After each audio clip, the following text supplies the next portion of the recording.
Hello, today I'd like to talk once more about the INFJ type. I've already done an INFJ video, but there were some copyright issues about that video due to some other YouTube videos I shared in that video. So, the INFJ type's functions are introverted intuition, auxiliary extroverted feeling, tertiary introverted and inferior extroverted sensing. This is an infographic I found on the web. INFJs are gentle, caring, complex. They have deep insight into people and situations. They are warm and complex. They are nurturers, patient, and devoted. Possible careers: artists. INFJs have low sensing, and I think physical arts requires good sensing ability. So I don't think INFJs would do well in arts.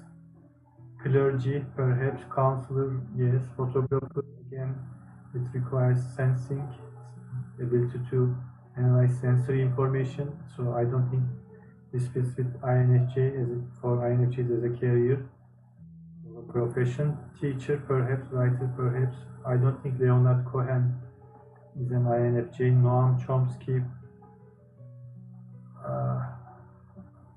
I don't think Noam Chomsky is an INFJ.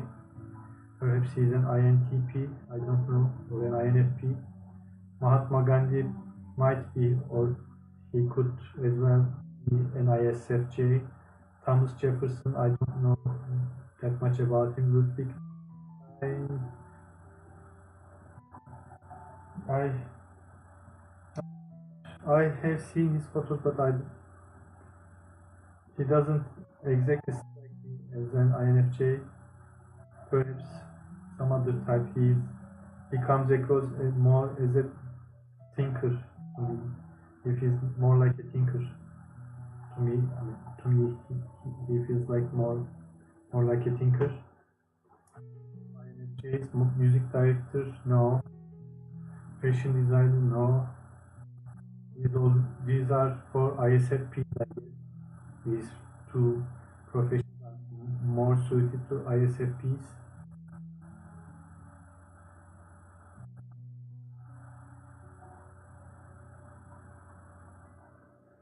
Clinical psychologist, yes. Editor, perhaps. INFJs, sorry.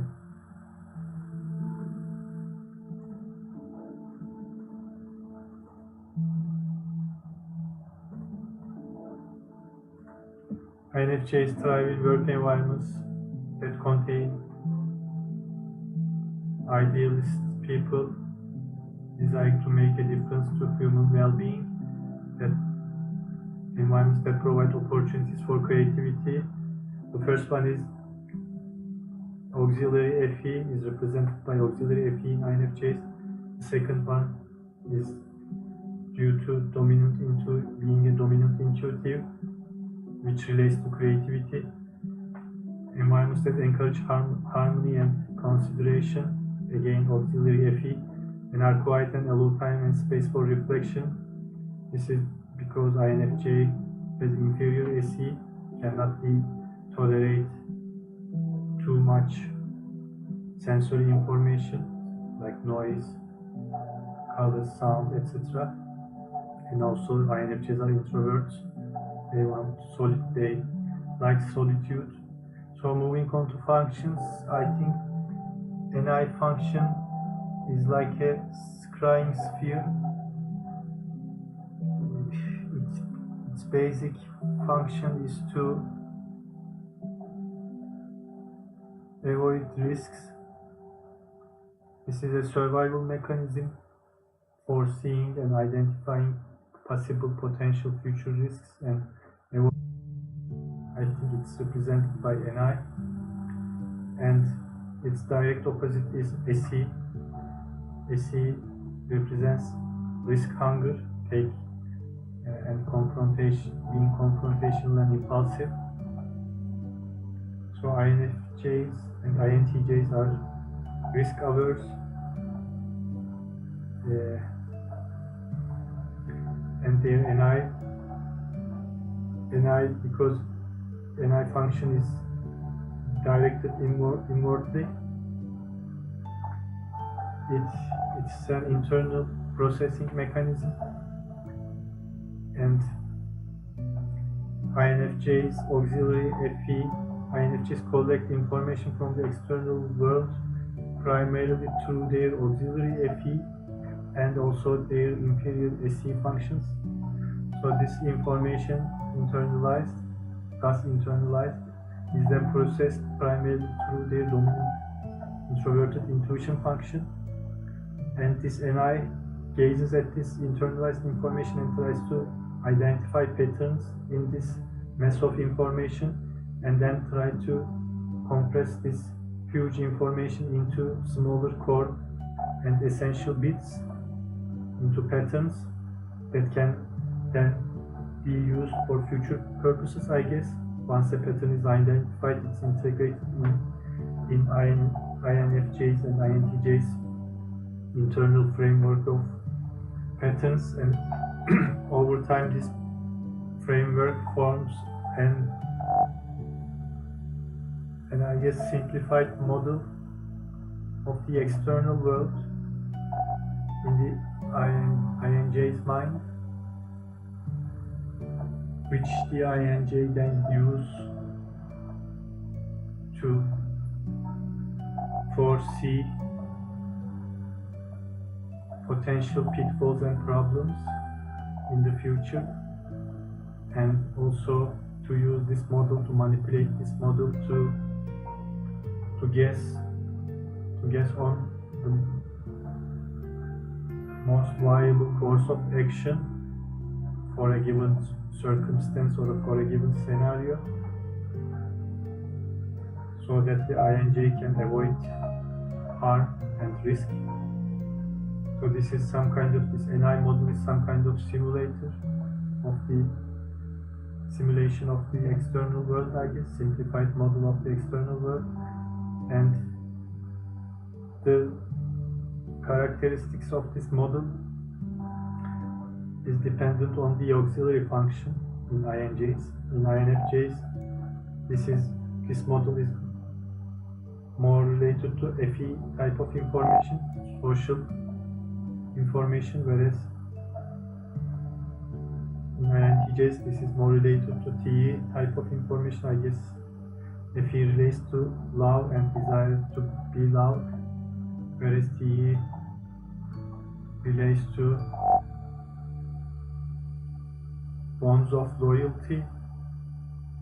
FE relates to bonds of love, whereas TE relates to bonds of loyalty and support.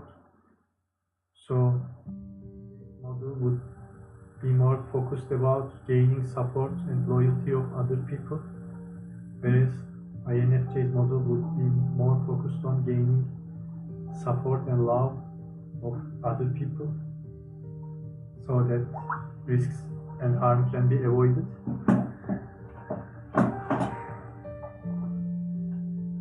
As you can see. So I think the dominant NI function could resemble a black hole,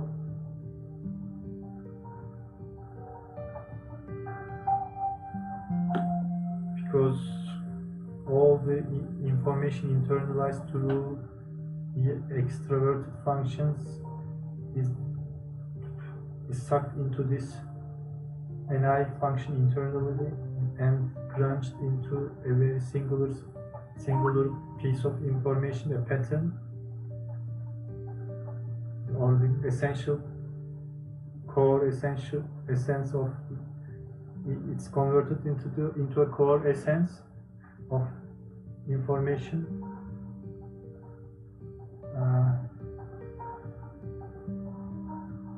I think these could be called patterns or symbols of the external world, and then these are, I guess, connected in the INJ's mind into some kind of framework.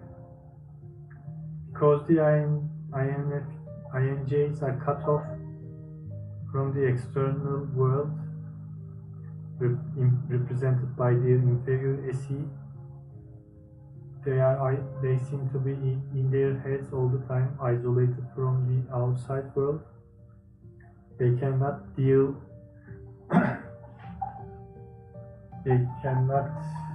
with the present world. They cannot deal with the present world, or they cannot, as if they cannot live in the present world. They need time to analyze whatever information they have gathered from the present, to process this information and to decide on courses of actions and how to act. And for that, I guess they need their dominant NI forms these patterns of the external world and people in it over time. It forms a simplified model which the INJ can use to deduct happenings in the present and to decide on a course of action.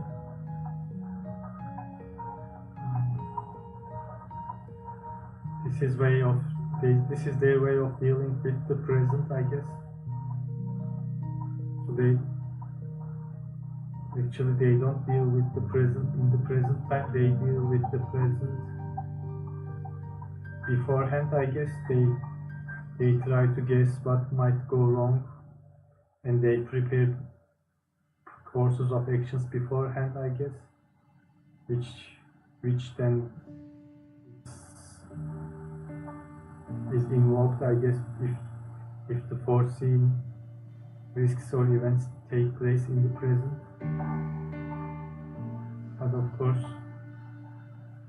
they cannot prepare for all scenarios and all risks, and if something that they are not prepared for happens, they are like deers frozen in front of headlights. They don't know how to act because their SE is very weak. They can't act reactively, they act rather proactively. So this dominant NI is because of this way of functioning. This dominant NI gives them an air of mysticism, or an aura of mysticism, I guess.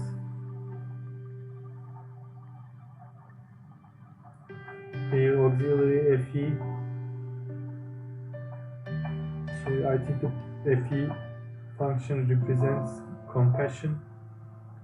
Compassion is a feeling of deep sorrow for another who is stricken by misfortune, accompanied by a strong desire to alleviate the suffering. So FE function represents the sensitivity to other people's emotional distress, I guess. And because of this, FE types, people who have strong FE function are empathic and are sensitive to other distress, and other people's distress can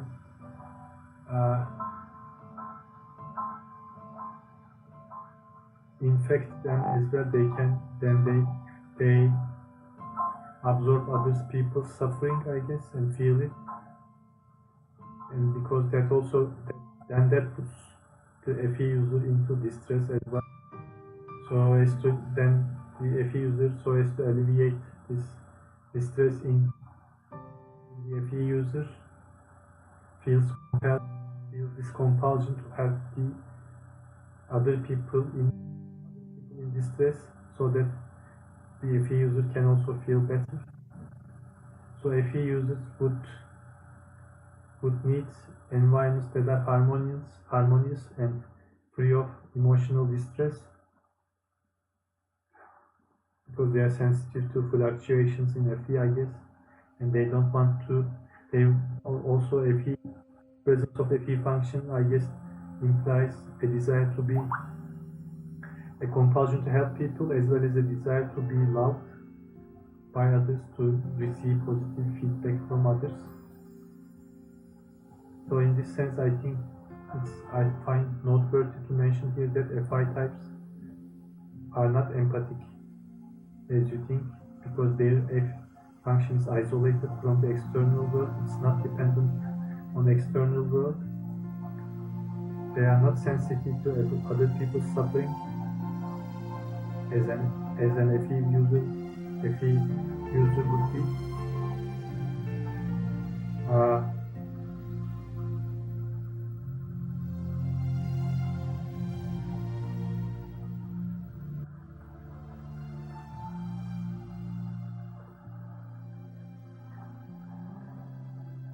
They don't, that means because their F function is isolated from the external world, they don't give a fuck about how other people are feeling or whether their actions are causing other people distress. They are just focused on how they are feeling, whether they're feeling good or bad. If someone makes them feel bad, they consider that person as bad, and I think they would not have any qualms about making that person feel bad because that person made them feel bad in the first place. So they are not very empathic. I think being empathic requires a sensitivity towards other people's emotional distress, and it's like being infected by other people's emotional distress. You absorb other people's feelings. So this is a compulsion.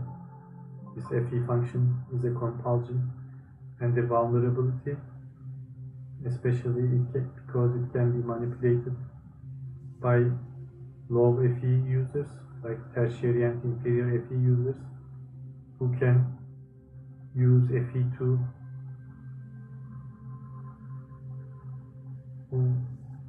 who are not, I guess, as skilled as dominant and auxiliary FE users in the use of FE,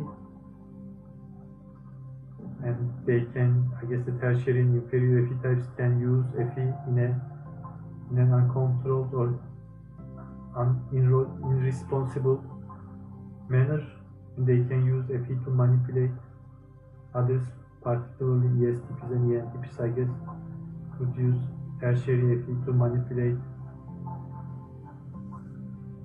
other strong FE users to make them do their bidding. But I guess they can learn to become more responsible in use of FE. Anyway, moving on to tertiary TI. I guess this tertiary TI finishes developing it around early or mid-30s. And in the absence of this TI, the INFJ operates primarily on a FE couple, which means the INFJ would be susceptible to other people's feedback about the INFJ, and they would be compared,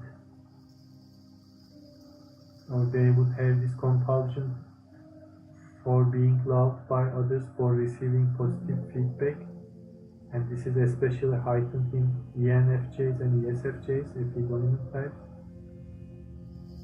So the INFJ, especially, I guess this compulsion develops in the family unit at first. The INFJ desires the INFJ's parents to love the INFJ, desires to be loved by their parents, and if they get a negative feedback from their parents, they internalize this feedback through their auxiliary FE, and then they analyze it through their NI to try to understand the core pattern about why they received this negative feedback about what they did wrong. So they try to please their parents all the time. I guess they try to be the ideal child that their parents want them to be, and berate themselves or feel guilty when they fail to do that. But this is a very quite a vulnerable position, because if one or two of the parents are very critical, or is all the time critical of the INFJ, is someone who is never pleased with the performance of the INFJ. That means if one of the parents is a narcissistic parent who wants the child to act the way the parent desires all the time, and who doesn't want to allow the child individuality or to develop some individuality, then this would rob the INFJ of individuality and childhood, because the parent, for instance, might expect the INFJ to fulfill some kind of role in the parent's life so that the parent would feel good about himself or herself. They can use the child, this parent can use the child to feel some kind of void or trauma inside of themselves, rather than trying to deal with that void by their own means. So they abuse the child and use the child as a tool. So in the absence of TI, which means until 30s, the INFJ, whenever the INFJ receives a negative feedback, the INFJ thinks that he or she did something wrong, without thinking that the other person might be wrong. He tries to identify what he did wrong, what he or she did wrong. But once this TI develops, the INFJ, and this is the same for ISFJs, I guess, the INFJ then starts to notice, or the TI analysis of this internalized information comes into play, and TI then starts making rationalizations and starts noticing that in some of the cases the negative feedback is unwarranted, that the negative feedback should not be integrated into the NI network of patterns, and that the INFJ should not feel guilty about the negative feedback. And over time, I guess until mid-30s, this TI gradually develops this internal reservoir or web of rationalizations about the external world, and starts countering the FE, auxiliary FE function, I guess. And this TI represents knowing. As the quote states, reading furnishes the mind only with the materials of knowledge. So we internalize knowledge through reading, but it is thinking that makes what we read ours. So I guess this describes TI. Once we analyze this internalized information through TI, we integrate into our own system of thinking. So TI is a thinking mechanism, and in this sense I associate thinking function with masculinity and feeling function with femininity, as you can see in the attributes. So this means that once the TI develops, or before TI develops, INFJ and ISFJ are feminine in nature. They try to please people, they are empathetic. But once the TI develops, their masculine side starts also developing, and their gender becomes more balanced. Sometimes they choose not to be empathic, not to help people, not to bend over for people, or not to please people.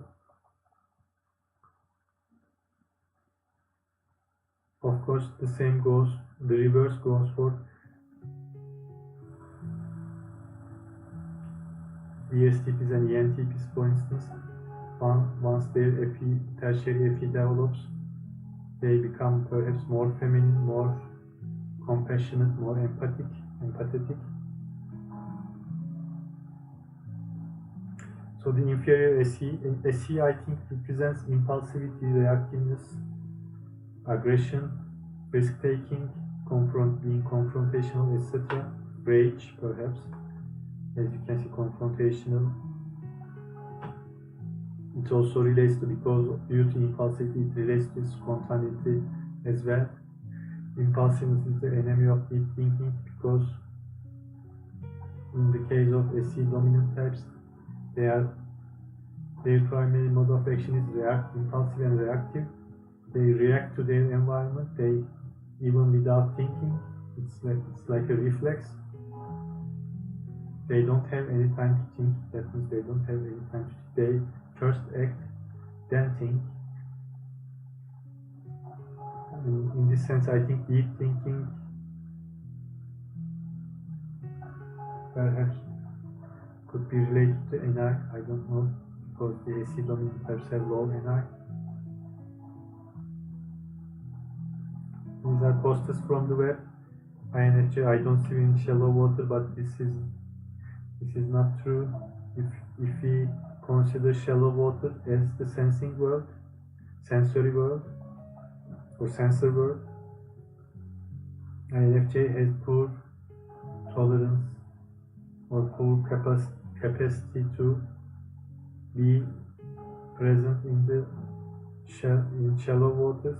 They cannot survive for long in shallow waters, so they don't have any other option than to choose deep waters, represented by NI. So this quote should be corrected as, I can't swim in shallow water. Have you ever reached out to touch infinity?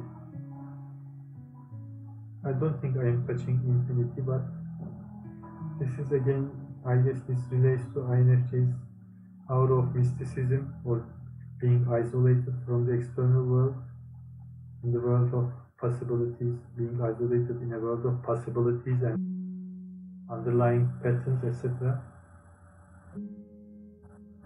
But then in all these posters, there is some hint of arrogance or superiority, I guess. And I don't like that. I think most of these posters are prepared people who are not actually INFJs, but who take pride in the INFJ title. Who am I? Yes, because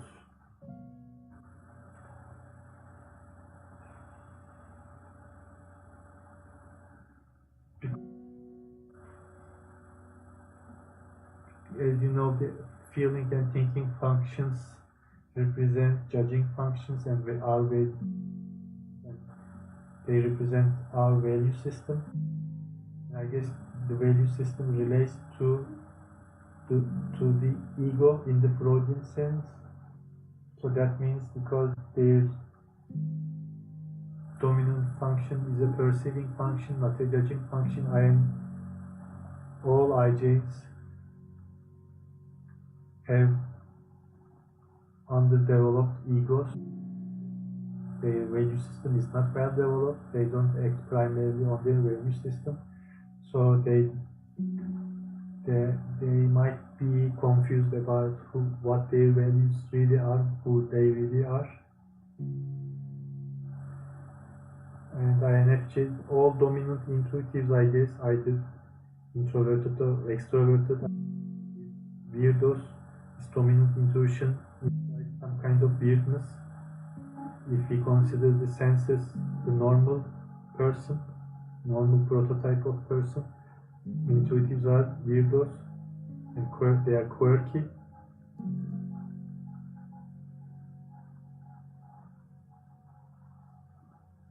Again, this wording here suggests some kind of, it has some hint of being proud of being different from others,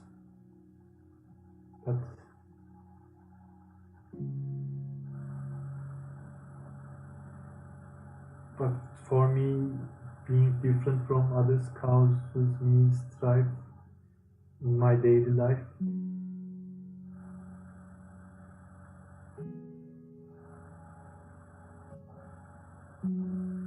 Because I am in the minority, the world around me is not geared towards my needs or towards my authentic self, but towards this sensing.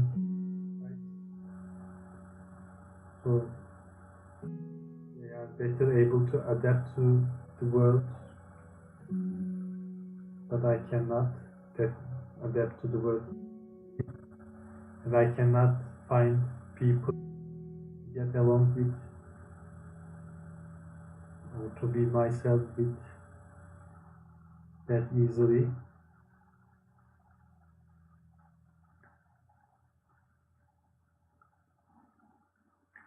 Because their inferior function is SE, they have poor tolerance for sensory world,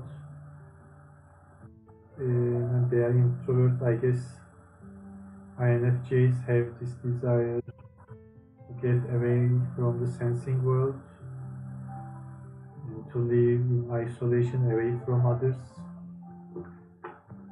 like hermits. I guess this also could be related to their auxiliary FE function, because they are dominant intuitives. They perhaps they have a higher odds of getting negative feedback from sensing types while growing up, because they are sensing types perceive the intuitive as something not normal, something that is different from them, something that is different from the majority, and they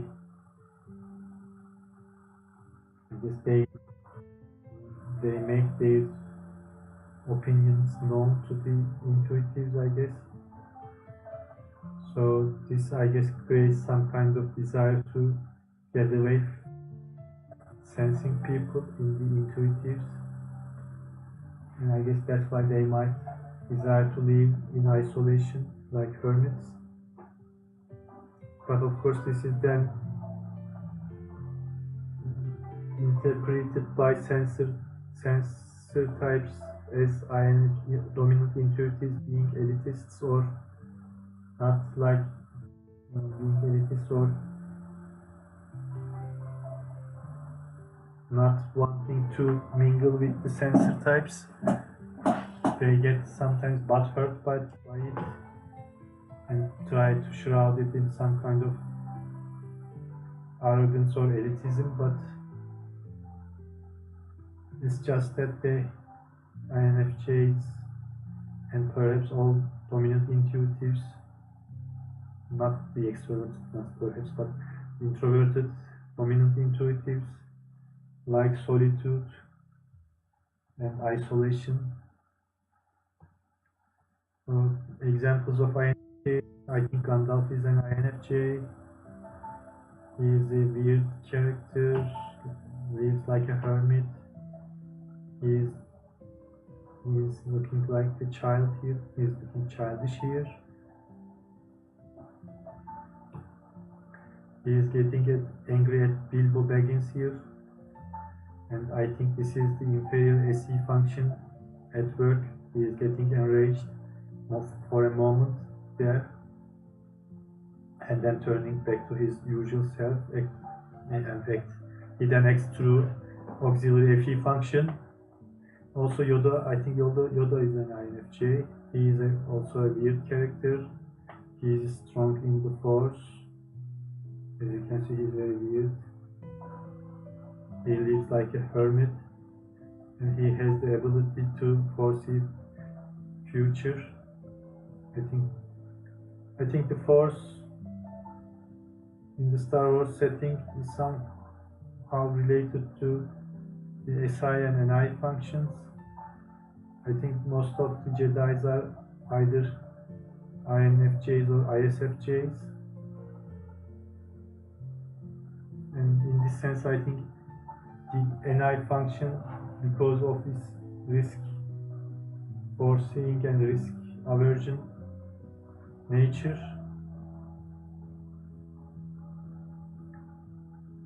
it represents some kind of superego in the Freudian sense. It's like a autonomous code of conduct to avoid risks and to avoid negative feedback in the case of INFJs and ISFJs. So it's a desire to act in a good or proper manner to avoid the risk of getting negative feedback. So I think in that sense, the force in the Star Wars settings somehow is connected to having a high superego, and the NI function, I think, is the ability to foresee or predict future to a degree, and in that manner the NI function and NE function is related. The NE types can see multiple future possibilities, multiple versions of the future, I guess, but I think it's like the NE dominant types phase in and out from these multiple possibilities, I guess.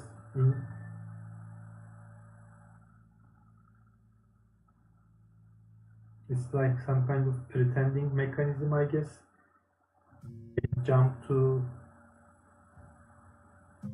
They see these multiple possibilities and they pursue one of the possibilities or one of this dimension, let's say, or universe. Can't put it into words. They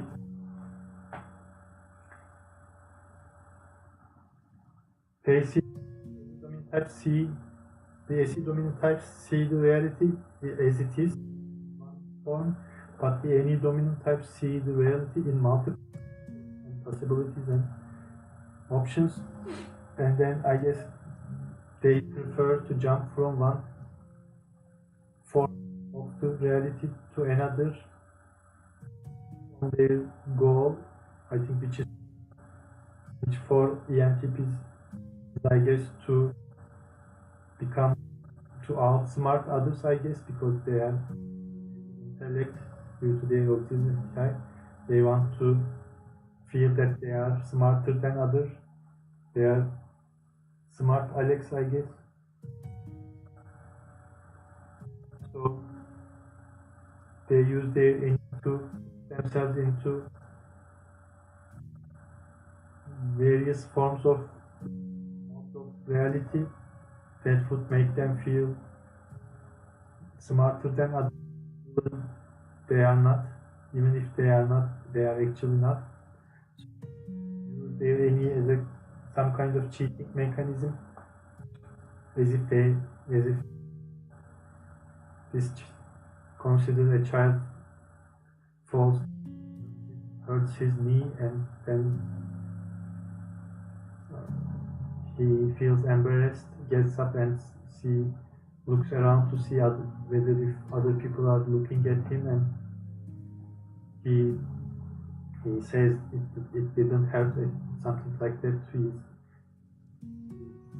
tries to act as if not hurt. So I think this any function, dominant any function, works in a similar fashion when the ENTP to succeed in outsmarting others. I think he switches into a different mode of reality in the ENTP's brain, and in that mode of reality the ENTP is still the smartest, so they live in a fantasy world, so they choose to disregard reality, I guess, to feel better about themselves. So it's a illusion, some kind of self-illusioning, I guess, self-deception.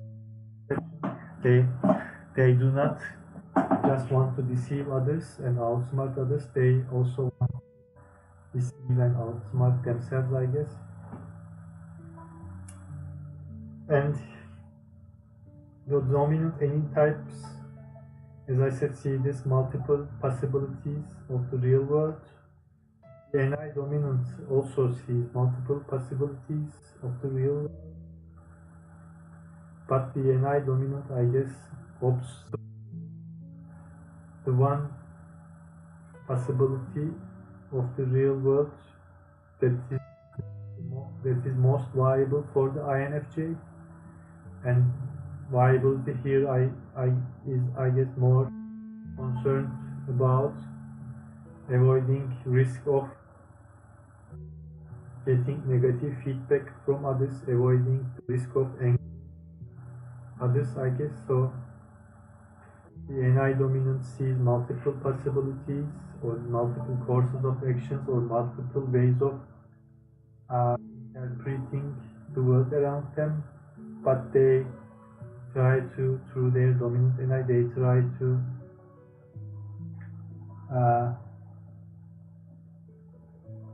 take these multiple possibilities down to a singular possibility that is the most viable course of action for the INFJ. So that's the difference between NI and NE, and I guess NI function is nothing but a suppressed version of NE, which means that the dominant NI types learn to control their NE impulses, but they also have shadow NE, which they can exercise and learn to use.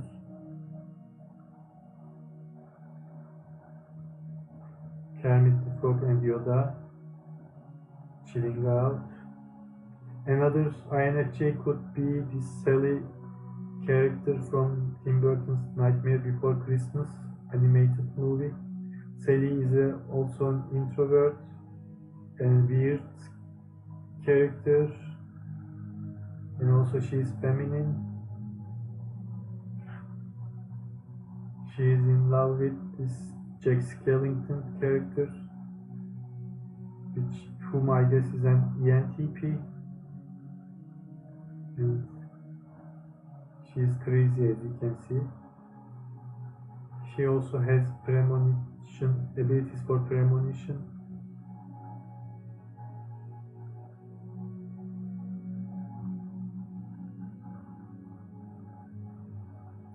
Another INFJ could be Helga character from the Vikings TV series, and this is her husband Loki, whom I guess is also an ENTP.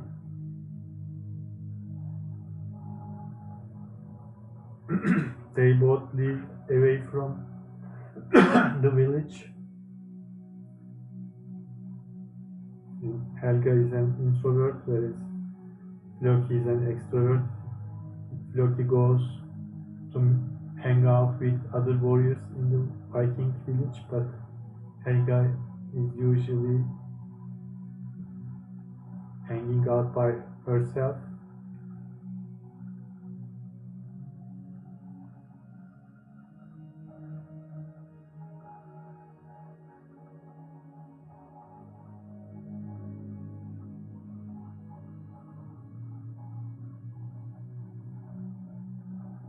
This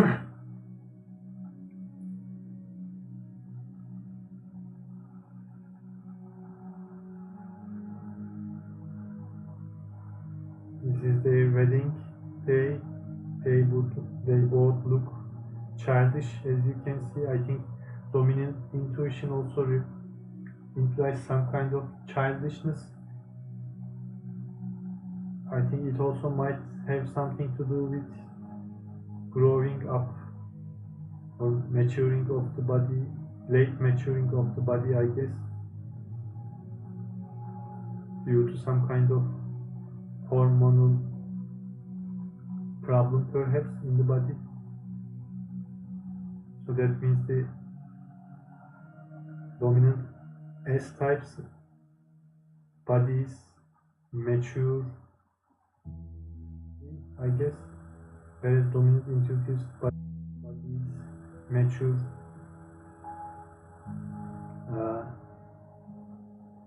slower than the rest, I guess. So their brain perhaps remains childlike, which is then, I guess, reflected out in their body language and perhaps in their face. Dominant intuitives then, I guess, have this kind of childish outlook on life, childish approach to life.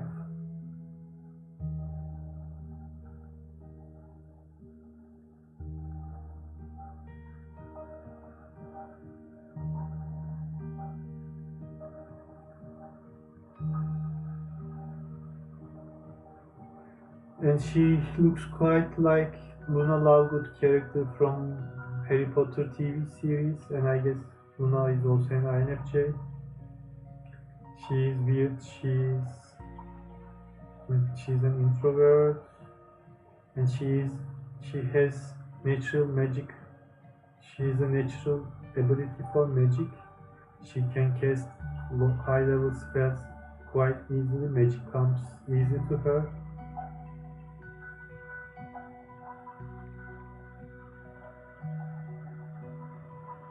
So I guess she's also an INFJ, but I see most of the time she's typed as INFP, but I don't think that's the correct typing. Also, Katrina character from Tim Burton's again Sleepy Hollow movie could also be an INFJ. She is an introvert, she is weird, she's definitely feminine, and she is also a witch, a good witch.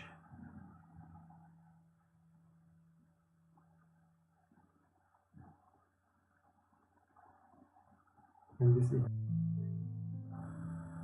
character played by Johnny Depp is her love interest, and this Botkoyan character is also quite quirky, a weirdo, and an introvert. I guess his character might be an INTJ perhaps, or even an ENTP, because he is not stoic like an INTJ. His facial features are more expressive. He could be an ENTP. Also, Wall-E from the animated movie Wall-E, I guess he's an INFJ. I can relate to him very well. He's a loner. He lives alone in a dumpster truck, and there is no one around other than Wall-E and his cockroach pet. And his duty is to collect and compress and then stockpile garbage, and he does that, but he is some kind of weird compulsion to collect some of the garbage that interests him and take those items back to his house. This is he then forms a relationship with this robot.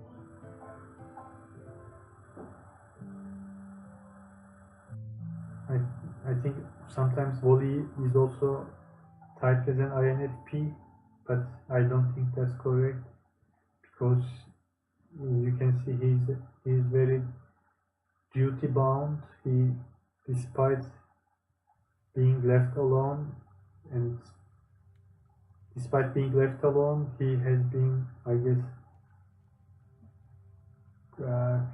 he has been going on with his command to stockpile garbage for about 100 years. So he's a hard worker, an introvert, and he's a weirdo, and he also loves his pet. He is a peeler, so I guess that's enough to say that he's an INFJ.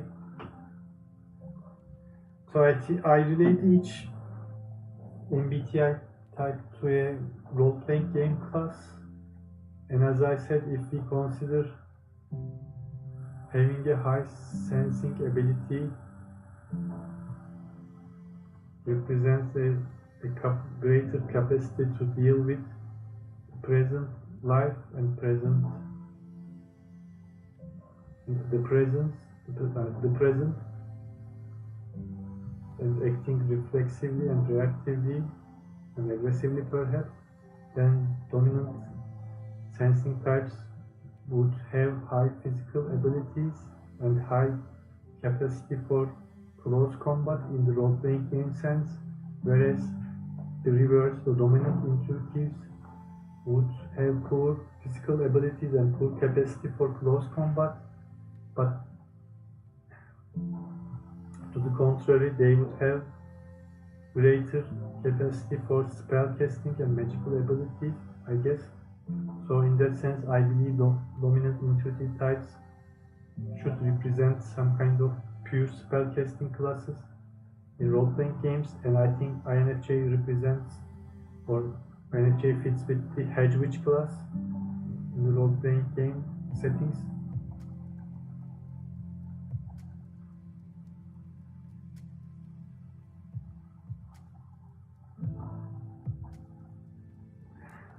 And this is a alignment coordinate system I've constructed. There is this alignment concept in role-playing games. Alignment represents your character's psyche and how your character would act in certain circumstances. So this alignment system has two axes. One axis is the chaos chaos low axis. The other is the evil good axis. Chaos, I associate chaos with anarchy and Freud's it, whereas I associate low with order and Freud's superego, and I associate evil with thinking and masculinity, and good with feeling function and femininity. So because the INFJ, I associate NI and SI functions with high superego and being low bound or being orderly. I think SI dominants are the most rule bound of all, so I placed SI dominant types very close to the low end of this axis, whereas I placed INTJ and INFJ and I dominant types in the middle, because I think intuition is more flexible than SI sensing kind of superego. And because the INFJ has auxiliary FE, which is a feminine function, then tertiary, which is their tertiary TI is masculine but is not as strong as their auxiliary FE, I placed them closer to the feminine end in this axis, on this axis, but not as close to femininity as ENFJs and ESFJs, who are FE dominant. They are the most feminine or hyper feminine types of the MBTI. So INFJ ends up in the middle part of both axes here, INFJ, and that makes them gives them a true neutral alignment with good tendencies. INFJ is a hedge witch, and I guess Gandalf and Frodo from the Lord of the Rings movies are INFJs. And as you can see, this alignment coordinate system has 4 quadrants: the TI quadrant, a TE quadrant, FE quadrant, and FI quadrant. FE quadrant contains FE dominant and FE auxiliary types. I think FE could be represented as altruist collectivism. The needs of the many outweigh the needs of the few. And it could be associated with life, light, love, harmony. And this quadrant, the people of this quadrant could be, I think, associated with elves in the Lord of the Rings settings. I also would like to talk about the enneagram type of INFJs. I think each MBTI function could be associated with one enneagram type. People say that a direct correlation between enneagram types and Myers-Briggs types is not possible, but I beg to differ, because they say that the enneagram type describes behavior, whereas MBTI type describes cognitive functions, but they are related in that consider the MBTI cognitive functions as parts of or components of an engine, and consider that this engine is our brain or psyche. Then this engine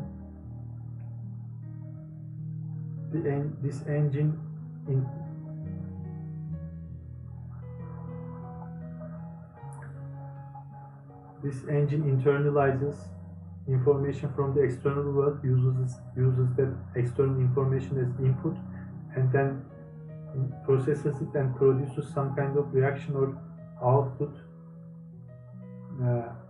as a result. So the output or the action is our behavior, and our behavior, I guess, is related to the enneagram types.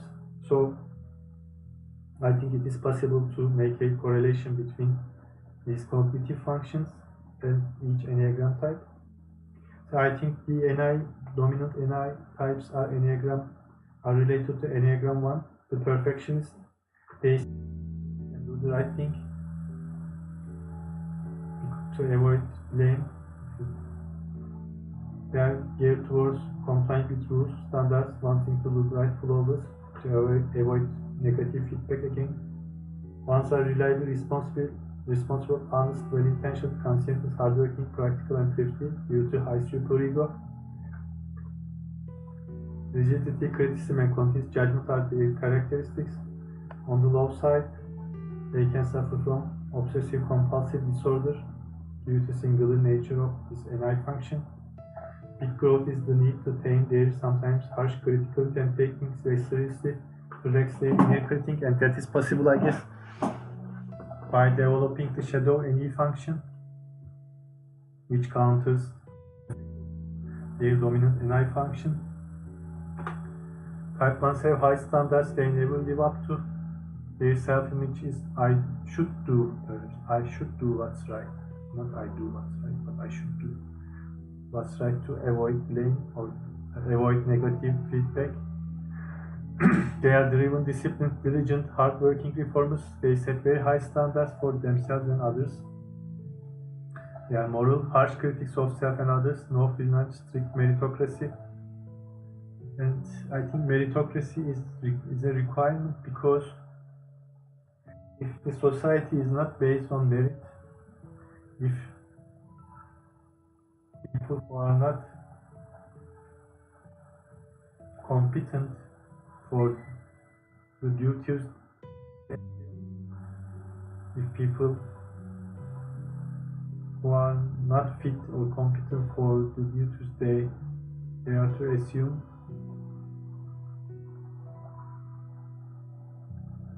are assigned to such duties, then that would mean that they would not perform their duties in the most effective and efficient manner.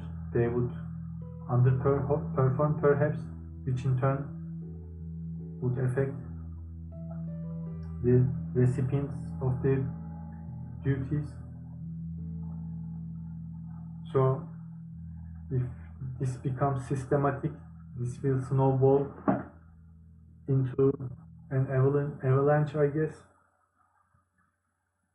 That would mean the society would start functioning ineffectively, inefficiently, which would result in resources not being produced efficiently and not being distributed efficiently.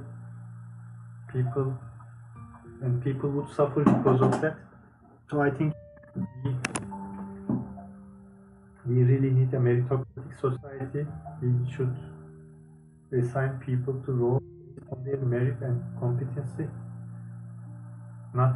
And by competency, I don't mean a diploma or a degree, but I think MBTI in this sense is a good tool. If it could be possible to identify people's MBTI type more accurately, I think it would there could be a system that people could be allocated to jobs or professions based on their MBTI type, or a system where people could be penalized for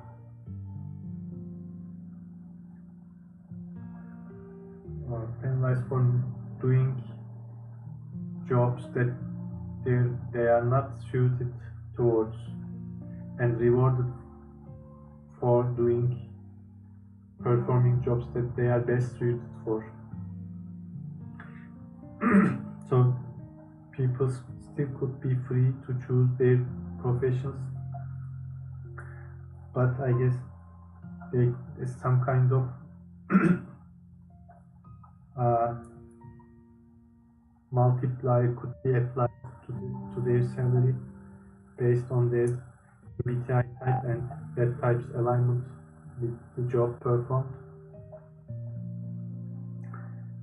I think this is best for the good of society and people in it, so that people could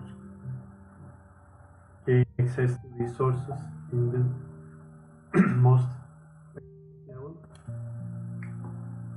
Enneagram Type 1, they use personality to protect themselves from their core fear and to obtain their core desire. Their core fear is fear of being bad, inappropriate, corrupt, irresponsible, and condemned. Of course, these are all to avoid the risk of getting negative feedback from others. Their core desire is to have integrity, balance, to be virtuous, ethical, and a good boy or girl. And it could be traced back to their family unit, I guess. This compulsion could be traced back to their family unit. And this is the Enneagram chart I made. I associated each MBTI function, cognitive function, with an Enneagram type. NI dominants are Enneagram 1, SI dominants are Enneagram 9, FE dominants are Enneagram 3, FI dominants are Enneagram 4, SE dominants are Enneagram 8, NE dominants are Enneagram 7, TI dominants are Enneagram 5, and T dominants are Enneagram 6. And I couldn't associate Enneagram 2 with any MBTI function, because when I read Enneagram 2 descriptions, I see that it's sounded as if it's describing auxiliary FE, altruism and helpfulness. So I think because this is the FE quadrant made up of INFJ, ISFJ, ESFJ, and ENFJ, I think FE, auxiliary FE, which I think is correlated with Enneagram 2, should be somewhere around here, and I put it here because of that, but it doesn't directly correlate with the dominant MBTI function. So that's all I can tell you about the INFJ type. Thank you for listening, and I really look forward to receiving your feedback about all these, because I about these things in my own head and in an isolated manner, but I cannot see my blind spots without external feedback. I need someone to hit the ball back at me, and so the ball should go back and forth to learn more to see you in another video. Take care of yourselves and bye.